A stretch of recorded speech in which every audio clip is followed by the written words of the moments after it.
Scott Emerson, you're so hard to get.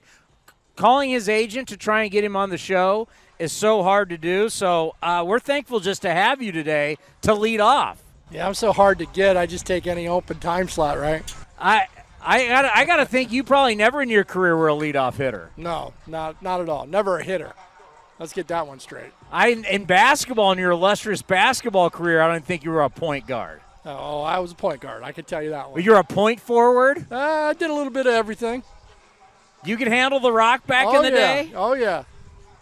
All right, so one of the things that we love to get into with pitching with you is about the business of pitching, and we talk a lot about the science, the art of pitching.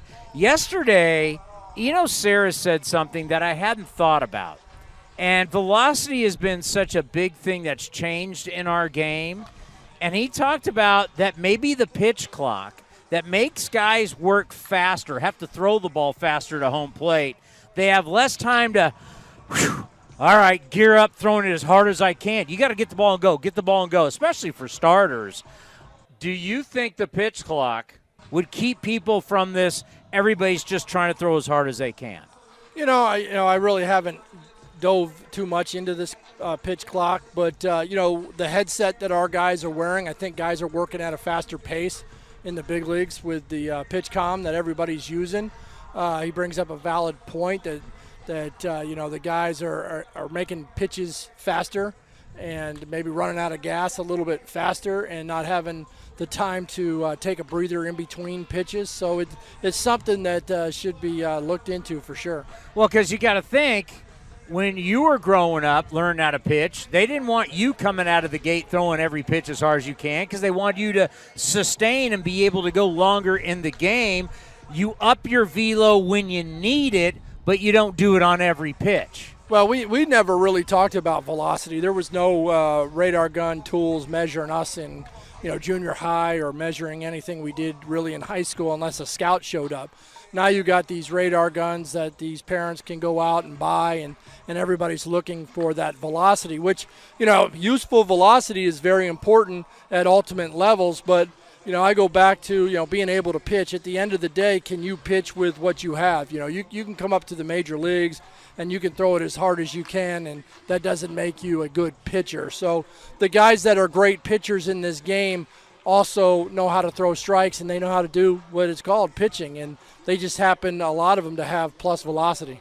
We talk so much about velocity. Is it a little overrated since we're having more breaking balls thrown than fastballs? So all the talk about velocity, but they're not going to it. Well, in reality, what's going on is everybody's trained in their arm for arm speed and for them to be able to throw something hard. If you throw a breaking ball harder, it's going to be better than a breaking ball that's softer.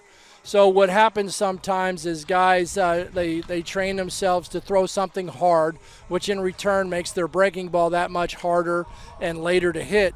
And sometimes, an overthrow per se could lead to less fastball command, but they have the ability to spin a breaking ball inside the strike zone. So, I always preach, and talk to guys about, if you're unwilling to throw your fastball, it's not because you're afraid of it getting hit. It's because you're not sure of where it's going. One thing that I see down here as we're doing the show Ace Cast Live from the field, which is so special, only show on Major League Baseball done from the field, is I notice you'll actually have relievers who will go down before the game, like right now, right? It'll be 4 o'clock, and they'll actually heat up and get on the mound, and you guys will use your technology, and you'll see what they're doing, and they'll throw some pitches. And I just go, wow, that's so different. We would have never done that. And as someone who was a career reliever in college, I would never before the game get on the mound and throw pitches knowing that there was a chance that I could be throwing like 3 hours later. When did you guys decide to be able to heat up a guy before a game to work on some stuff knowing that it's going to be hours before he pitches again? Well, I came into this organization in 2003. And Ron Romanek was the pitching coordinator, and Rick Peterson was the pitching coach. And they talked about command being the number one priority, being able to control the baseball. So if you look what hitters do each and every day, they go in the cage and get their reps in, and they swing the bat off or in the cage, off the machine, off the tee, and then they come outside for batting practice.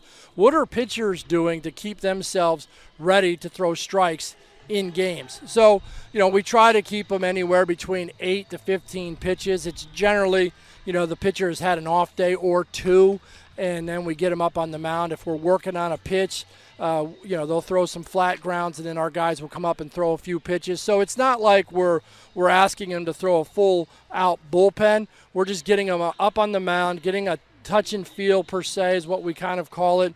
Some of the guys, we move the catcher up, getting the slope underneath them, learning to drive the ball to the bottom of the strike zone, or, throwing to the top of the strike zone. So I think it's important that pitchers do in practice what they're doing in the game, right? So if you're just not getting off that mound enough in your practice sessions, how are you going to be in games? Yeah, and then I think about the timing. You do it when they get here, but what would, in your opinion, in a perfect world, like you can have these guys here at 9 in the morning, right? Because we see in the NBA, we see in the NHL, they have what's called morning skate or morning shoot around. They'll skate for their legs, or in the NBA, they get you going. Even though you're now not tipping off well till 7:30, 7:45, what do you think ideally for the arm for players would it be to have them do something like that? Is it 4 o'clock for a 6:40 start? Would it be noon, and then they have a whole lot of rest? What would the optimum time be? No, I think 4 o'clock is good. One, you also have to remember we're not quite getting to max effort on those certain days, but we're working on some touch and feel and the ability to, I always believe if you can't really throw it slow inside the strike zone, how are you going to throw it hard at max effort? So if you can develop some touch and feel playing catch or even throwing a light bullpen, I think it's beneficial for you for when you get into the games. As you gear it up, you can command your baseball. So, the unfortunate thing is there's not really any studies out there that can prove this, or any studies that can't prove it. So we're just kind of going on our what we've done here in this organization for 20 years, and that's, when a guy needs to get off a mound for a little bit of touch and feel, we get him off the mound and, work on moving his baseball around. So Paul Blackburn going to be going tonight for the Athletics, and when I think about the secret sauce for him and what he's been doing, it's one of two things. Is it his work on TrackMan and what you're getting with the data, or is it pizza? Because he says he has pizza, and that's the thing he's got to eat the night before. It's Lucky Pizza. What's more important, data or the magic pizza? Man, good for Paul Blackburn, because I ate pizza the night before and I was terrible. So, I'm so glad that Paul's having a good one with pizza. But like I said, incorporating data into your everyday use. But you know what? I've always been a big component of, players are creating the data. The TrackMan is just giving us extra feedback on what the ball is actually doing.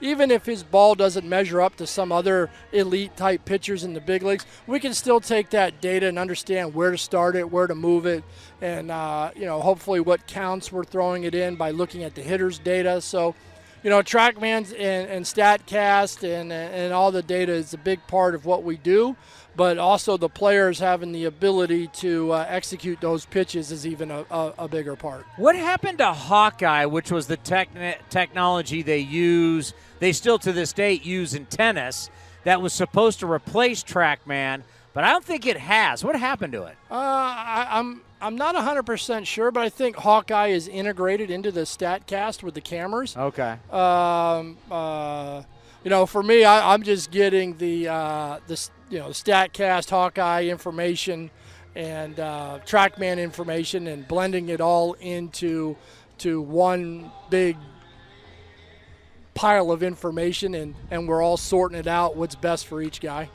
So when you have this pile of information, like all information, we're going to look at some of it that we really value, and then some of it we're like, I'm not so sure about. So when you look at that, what are the things that you look at, whether it's for a starter, reliever, righty, lefty, velo guy, not velo guy?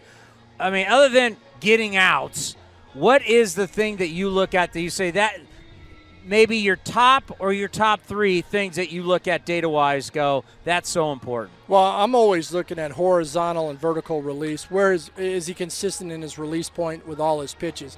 You don't want a guy throwing a breaking ball from a lower slot and throwing his fastball from a higher slot. I'm looking at spin rate to see, if he starts losing RPMs on a pitch, maybe he's tiring out at certain points. That's one thing we get on the iPads during the game. You can look at the spin rates and determine, is he losing his spin or maybe even gaining his spin every now and then? Is he getting stronger? Obviously, you're looking at, pitches in the side to strike zone. Can he get swing and misses in the zone? Does he have to go outside the strike zone to get swing and misses? Where does he move his fastball best? Where does his horizontal movement and his vertical movement play?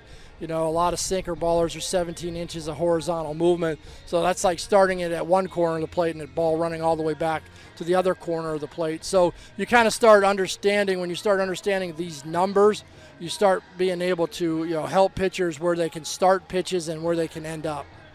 Are you able to fight for one of your guys on the mound with the numbers? When it could be, hey, we've called to the bullpen, but you're looking at a Blackburn like in Boston, or you're looking at a Frankie Montas, you can say, hey, the numbers say he's as strong or getting stronger.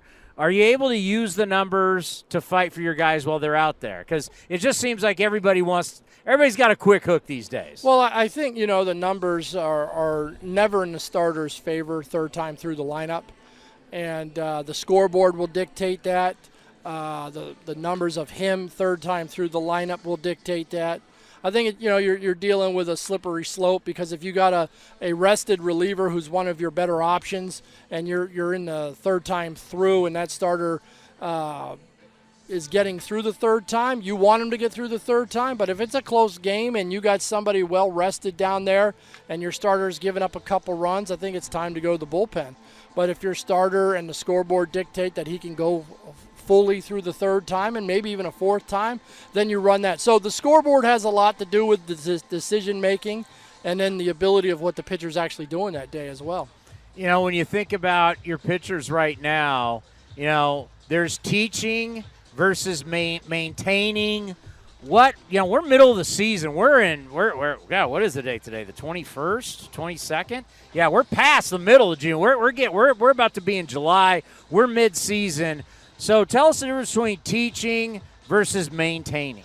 Well, maintaining, you're just really not giving viable options to, a process. So for me, I always feel like I'm teaching and wanting guys to take their game to a little bit higher level. But the mental concentration is very important. We got a lot of guys with little experience in the big leagues, and they have to understand that command is very important, because once we start playing our division over and over and over again, and those hitters keep seeing you, they know what you're trying to do, you know what they're trying to do, they know what you know what everybody's trying to do. But if you execute those pitches to those hitters, the likely outcome will be in your favor. So a lot of it is just teaching these guys that command will pay off. I made a lot last night of Jonah Bride's third at-bat, where it was a 13-pitch at-bat, and Marco Gonzalez was cruising. And all of a sudden, here's Jonah Bride fouling it off, looking at pitch, fouling it off. 13 pitches. Gonzalez wasn't the same after that. What is it when a guy has an at-bat like that later in the game versus a starting pitching? What does that do to that starting pitcher? Well, as you know, it's a grind out there as a starting pitcher. And when that guy keeps fouling the balls off, you're thinking, man, just put one in play. And Jonah did a great job and got that base hit to left field. And, it shouldn't affect some guys' confidence, but every now and then it can get in your dome a little bit. But, he did a great job of battling them and getting his pitch count up, and then we ended up scoring 2 runs off him. Yeah, no, it definitely works. How Tommy Malone, what do you got for me on Tommy Malone as he's making his way to the former A now with the Seattle Mariners? Oh, crafty lefty. He's that crafty lefty who's he's sustainable because he pitches. He throws strikes. He moves his baseball around. He's a great competitor. And I can't say enough about Tommy. Been in the game now a long time. Been in the game a long time. Yeah, there he is, Tommy Yeah. Malone, bringing him in. So it's like He's got the equalizer. You know, when I always talk about our famous saying, if hitting is timing, pitching is disruption of timing, and Tommy has done that over his career.